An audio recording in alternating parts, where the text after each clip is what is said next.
So I was watching TikTok when I came across a post that kind of blew my mind, but when you actually think about it, it makes sense, and even with the very low odds, could potentially happen or have happened. And by the title, you know what I mean.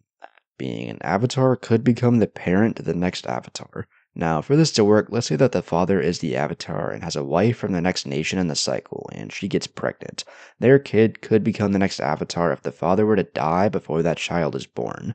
Then Rava's spirit would transfer into that child and would become the next avatar. Like, if the father was from the Southern Water Tribe and he married a woman from the Earth Kingdom, that would technically count since she's from the next nation in the cycle. And that's one way though. The other I could potentially see is if the mother was the avatar, she could just die in childbirth, and the avatar spirit is passed on as soon as her child is born.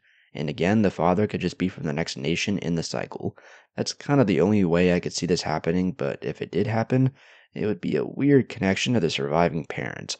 Like, their kid would have been their lover in the past, which would be really fucking weird. But also, the child would be able to communicate with their dead parents since they would have been the former avatar. And if that were the case, they'd have an incredibly strong bond as they'd know that their mom or dad, who was the avatar, would always be with them since they technically were them in their past life. But there are some holes with this idea, like with the transfer of the whole avatar spirit. Like, if it happens the same day or at the same time as the current avatar dies, and immediately the next one is born at the same second. Like, we don't really know how it really works in depth like that. That just might throw the father avatar out the window, but could still make the mother dying in childbirth one technically work. But what do you think? Could this work, or is this just an idea that doesn't make any sense? Let me know down below, and I will see you in the next one. Peace.